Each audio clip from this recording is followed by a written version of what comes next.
Kompas, akhirnya kita sudah sampai hari kedua di Jelajah Energi dan Vakansi. Kita semalam tidur di Santika dan hari ini kita akan menuju ke Jogja. Perjalanan dari Cirebon ke Jogja itu sekitar 317 km. Tapi untuk lebih aman dan tenang, kita akan mampir ke Semarang. Itu jaraknya sekitar 183 km. Cirebon ke Semarang. Di Semarang kita akan makan siang dan juga akan ngecas. Selanjutnya kita akan ke Jogja. Sampai di Jogja kita akan bervakansi lagi, lalu jalan-jalan lagi di hari berikutnya. Ikuti terus perjalanan kami. Nah, kan semalam kita sudah ngecas ya. Dan kalau kita lihat di sini, ini indikatornya sudah penuh, sudah full sampai di sini. Ini indikator, kemarin kan hanya 1 atau 2 bar. Sekarang udah penuh, sekarang saatnya kita cabut.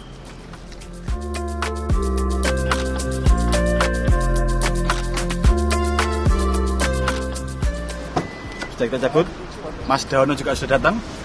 Kita akan langsung lanjut perjalanan. Mari Mas Daono, ayo.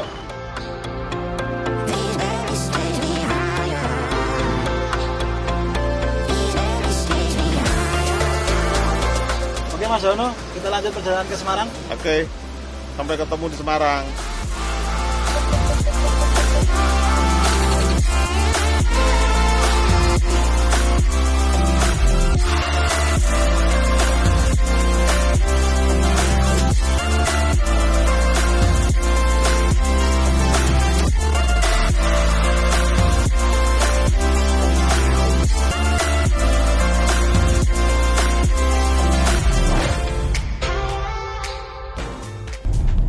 Mas Daono, kita ini dalam perjalanan dari Cirebon ke Jogja, kita akan mampir ke Semarang untuk makan siang sekaligus ngecas ya Mas. Nah, saya juga punya pertanyaan nih Mas. Ini alhamdulillah kita cuaca cerah ya. Nah, kalau misalnya gerimis, hujan deras, atau bahkan sampai banjir, kendaraan listrik ini masih aman nggak sih Mas? Orang kan pasti takut ya. Ini air itu kan konduktor. Iya. Kena listrik gitu, nyetrum atau enggak Mas? Berdasarkan pengalamanku itu mobil listrik ini di bawah hujan derasnya kayak apapun, sampai ke genangan-genangan kecil itu nggak ada masalah sih, karena itu sudah dipertimbangkan sejak dari produksinya di pabrik. Jadi baterai itu ditaruh di sebuah casing kayak gitu yang memang kedap air. Bahkan kemarin di Gias itu ada satu produsen mobil listrik yang menunjukkan pack baterainya itu dicelupin air sepanjang pameran 10 hari itu, dan listriknya masih bisa digunakan dan tidak ada masalah, tidak korslet, tidak apapun kayak gitu. 10 hari terendam air itu tidak masalah? Tidak masalah. Nah, cuma ada satu hal, jangankan mobil listrik ya, semua mobil jenis apapun itu memang tidak ada yang dirancang buat masuk ke air. Iya, bukan kendaraan amfibi. Tapi untuk melintasi genangan itu masih aman. Ada batasannya nggak sih Mas? Berapa yang aman sebenarnya, batasan genangan yang aman itu setinggi apa gitu? Ya kalau secara umum sih mobil-mobil biasa itu juga paling setengah roda kali ya. Setengah roda itu udah maksimal lah itu tuh untuk dilewatin dengan aman. Karena kalau lebih dari itu dan nekat, katalah misalnya nih ada genangan banjir yang airnya sampai kap mesin kayak gitu-gitu, ya itu yang nekat kalau dimasukin, karena bagaimanapun mobil listrik ini banyak komponen elektrikal yang tersimpan di ruang mesin di depan. Nah itu sensitif terhadap air. Jadi artinya meskipun benar bahwa sudah dirancang di pabrik kedap air, ya jangan kemudian nekat masukin ke air yang terlalu dalam kayak gitu-gitu. Dugaanku pasti akan ada masalah. Seperti mobil yang non listrik gitu. Nah, posisi baterai sendiri ada di mana Mas? Kalau di Ioniq 5 itu di lantai nih, di bawah lantai. Di bawah lantai ini. Berarti kita duduk di atas baterai ya? Iya, kita duduk di atas baterai. Itu salah satu, selain persoalan efisiensi tempat penyimpanan, kan itu kan lebar mobil gitu kan, sepanjang mobil bisa dikasih baterai. Juga baterai itu kan komponennya berat. Oh, jadi membagi beban ya? Dengan ditaruh di bawah, titik pusat gravitasi mobil itu jadi rendah. Nah, itu membantu stabilitas waktu bermanuver di jalanan. Ya. Nah, ngomong-ngomong soal baterai nih, berapa sih Mas daya tahan baterai mobil listrik itu bisa sampai berapa tahun gitu Mas? Soal itu tuh memang itu kalau kita udah ngomongin umur pakai itu seperti juga baterai handphone ya. Maksudnya tergantung pemakaian, ada unsur-unsur lainnya, suhu udara, cuaca segala macam kayak gitu-gitu. Cuma di mobil yang kita pakai ini, Hyundai Ioniq 5 ini, dia di cover garansi selama 8 tahun atau 160.000 km, mana yang tercapai lebih dulu.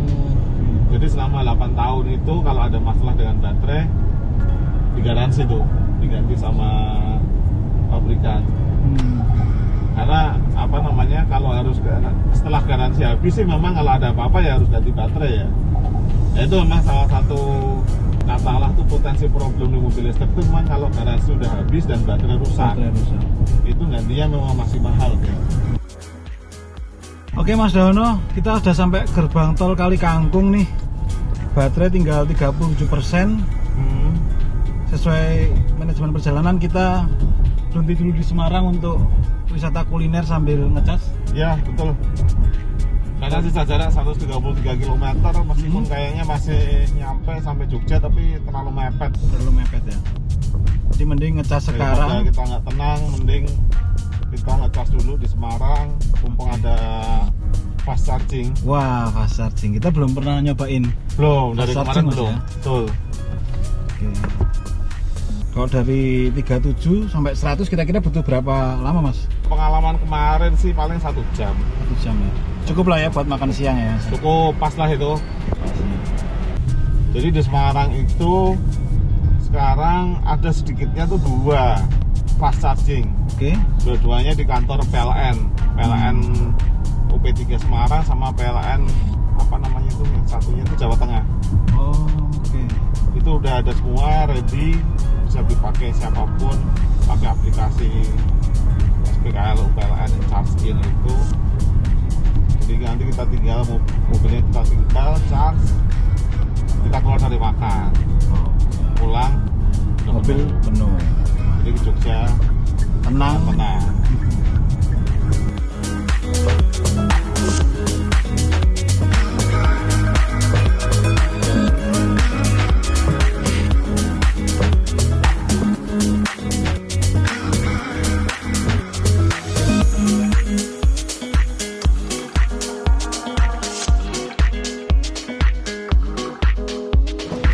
Kompas Pemanggir dan Mas Dahono sudah sampai di kantor PLN Semarang. Tadi hasil dari catatan kami, baterai itu tinggal tersisa berapa tadi Mas? 34%. Tinggal 34%. Itu berarti sisa sekitar, kalau 100%-nya itu 72,6 kWh, berarti sisa 24,7 kWh dan hanya cukup untuk 119 km Mas. Makanya kita perlu ngisi ulang tuh. Kita perlu isi ulang di sini supaya kita bisa tenang ke Jogja ya Mas? Iya betul. Kalau gitu kita butuh ngisi berapa kWh Mas untuk sampai 100%? Kalau dari hitungan itu berarti kita kira-kira akan ngisi 48 kWh sampai penuh, sampai baterainya penuh. Cuma untuk aman kasih 50 kWh juga nggak apa-apa, nanti kalau kelebihan uangnya dikembalikan kok. Oke mantap. Ya. Dan itu kira-kira butuh berapa jam Mas? Karena fast charging? Kita lihat aja, sekitar 1 jam udah selesai. Jadi kita akan ngecas pakai aplikasi charge-in. Oke, langsung kita scan sesuai dengan soket yang tersedia. Oke, kita pakai CCS2 Hyundai. Nah, terus masukin tadi 48 kWh-nya ya. 48 atau 50 lah. 50 kWh, 134 biayanya. Dan lanjutkan. Biaya ini mulai penggunaan ya udah nyala remote start.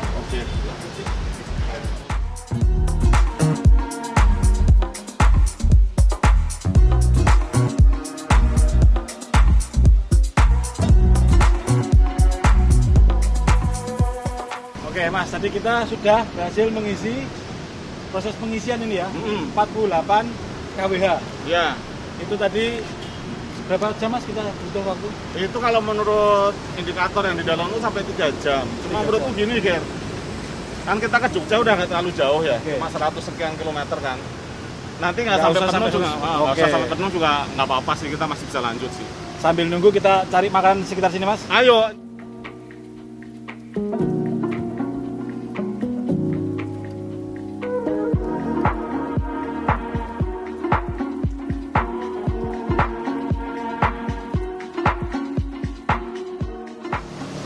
Nah, sahabat Kompas, setelah kita keliling-keliling, kita akhirnya sampai di Soto Ayam Pak No. Jadi selain manajemen waktu, kita harus perlu juga manajemen kuliner di sekitar lokasi pengecasan. Mari kita makan.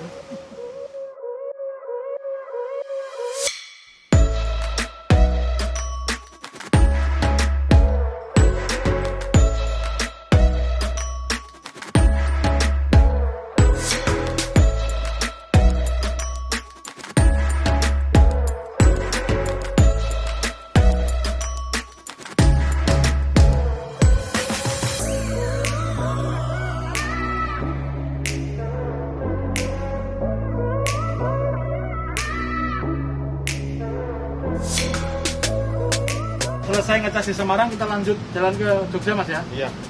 Tadi kalau data di sini kita lihat, kita mengisi 133 menit, selama 133 menit kita berhasil menyedot ini Mas ya. Iya, 28,4 ya. 29,4 kWh dan biaya yang kita keluarkan hanya 79.768 dan ini cukup untuk jalan ke Jogja. Cukup. Kita dapat ini 298 km Mas. Ke Jogja kita sekitar 130-an lah. Ya, cukup lah. Itu Mas ya. Iya. Kita juga sudah makan, sekarang kita jalan ke Jogja. Mari Mas. Yuk.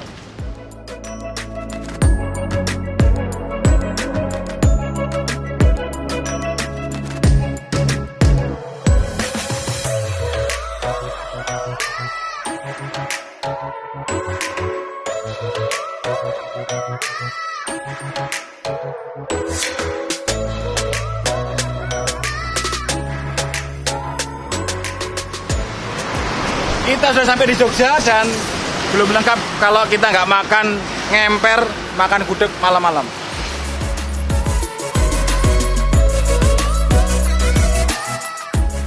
Nah sekarang giliran Om Anggir yang pesan. Udah apa Mas? Belum. Apa? Udah. Gudeg, komplit yuk. Terus ini. Tujuh. Iya. Telur? Pakai telur? Iya boleh. Terus deh. Boleh. Apa sih utuh Mbak? Mau suwir wari. Suwir mawon. Katai nganu yuk kulit yuk. Oh kulit. Pakai kretek nggak Mas? Receh. Kretek terus karo reseng-reseng mau. Boten Rasa sah, ya. boten sah. Anu kretek kabeh. Mawon. Monggo. Terus Pinten iki yuk? itu 20. Satu porsi gudeg segini harganya 22. 22.000.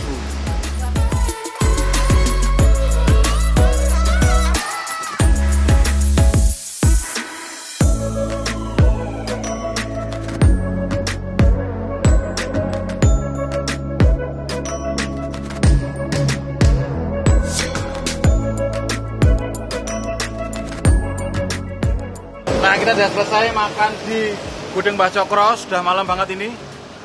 Ini langsung masuk ke hotel, langsung ngecas mobil listrik dan kita istirahat. Besok seharian kita akan full jalan-jalan di Yogyakarta. Mari kita istirahat.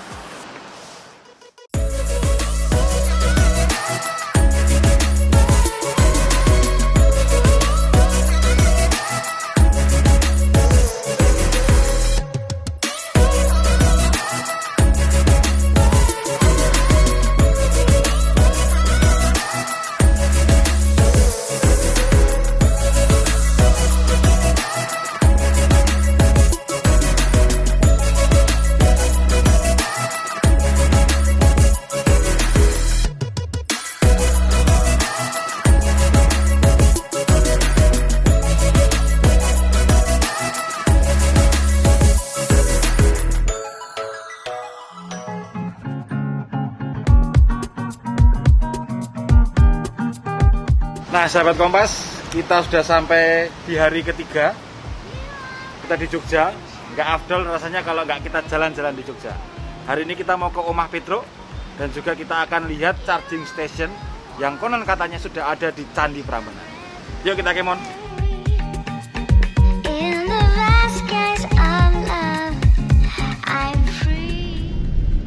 Wah, kelihatannya kita sudah mau sampai nih Mas ya. Ya, Di desa apa nih Mas tempatnya Mas? ini namanya Desa Wonorejo, dusun Wonorejo, Dusun Wonorejo. Desa Karangkletak, Pakem maksudnya nih. Ini Omah Petruk, Omah jadi Petruk. Taman Budaya Omah Petruk. Di sini banyak karya-karya seniman terkenal gitu, Ger.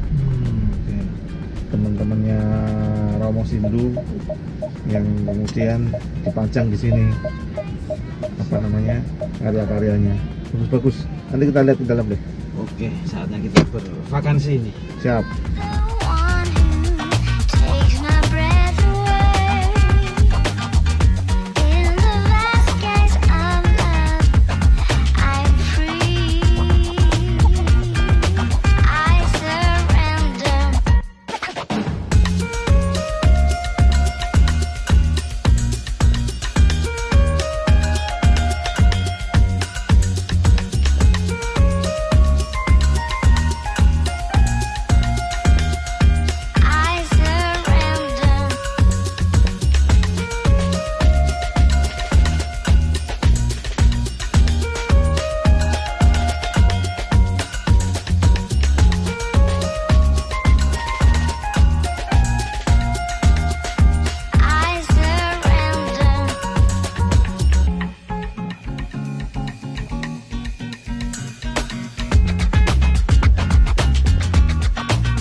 Nah, sahabat Kompas, kita sudah keliling-keliling di Omah Petruk. Sekarang kita akan bervakansi ke destinasi selanjutnya, yaitu kita ke Prambanan sambil ngecas mobil listrik.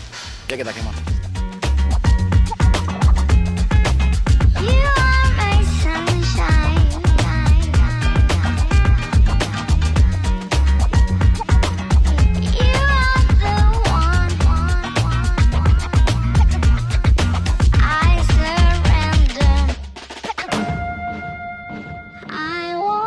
From the start,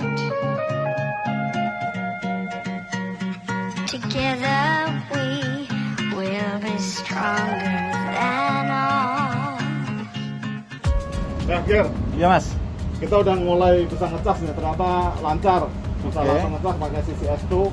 Dan yang menarik, kita ada di Prambanan nih sekarang, Iya. Candi Prambanan, Taman Candi Prambanan. Jadi sambil berwisata kita bisa ngecas Ngecas. mobil.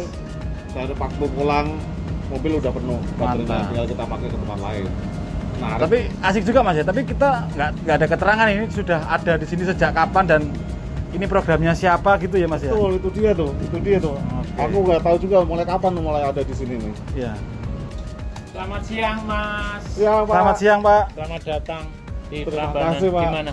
Baru iya. ngecas ya ini ya? Iya Iya, nih, Pak. Kami baru ngecas nih. Kebetulan Iya. Ini Bapak dengan Pak. saya Jamal, Oh. DM-nya Taman Wisata Candi Prambanan. Nah, kebetulan kami sedang mau tanya-tanya ini. Oh, gitu ya? Ada Pak Jamal. Iya. Oke. Pak, kepengen tahu sih, Pak. Ini program ada SPKLU. SPKLU di Prambanan ini mulainya sejak kapan sih, Pak? Kalau program SPKLU ini sebenarnya sudah ke beberapa bulan yang lalu ya dicanangkan oleh Kementerian Kemenko Marves dalam rangka mendukung green tourism di DPSP Borobudur dan Prambanan. Nah, tapi pembangunan fisik itu kira-kira selesai ini bulan Juli kemarin lah. Nah, Juli itu sudah bisa dioperasional. Jadi ya menurut saya ini bisa membantu tidak hanya wisatawan tapi juga masyarakat umum yang membutuhkan charging untuk mobil listriknya bisa datang ke sini. Oh, jadi artinya nggak harus pengunjung, Pak? Tidak Pak, tidak. Oh, Jadi begitu. wisatawan boleh, masyarakat umum yang ingin memanfaatkan SPKLU itu Juga bisa.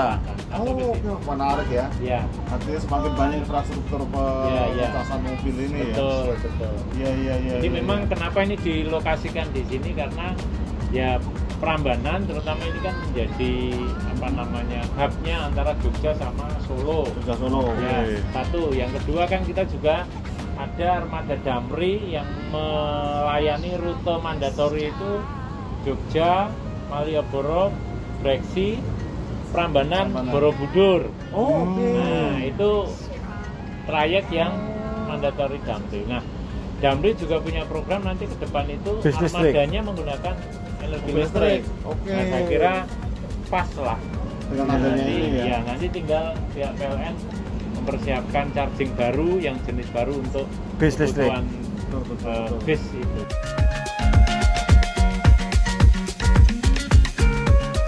Nah, sahabat Kompas, Om Angger dan Mas Dawono sudah sampai di Prambanan. Mobil juga sudah dicas, Mas ya. Betul. Lagi dicas, Dan kita punya waktu buat jalan-jalan ke dalam Prambanan. cukup waktu. Cukup waktu. Sambil jalan-jalan, mobil nanti penuh baterainya. Sip. Karena udah Jadi tersedia. itu saja perjalanan kita dari Cirebon ke Yogyakarta di episode kedua ini. Jumpa lagi dengan perjalanan kami di episode yang selanjutnya, di episode ketiga. Habis jalan-jalan dulu. Dadah. Sampai ketemu lagi.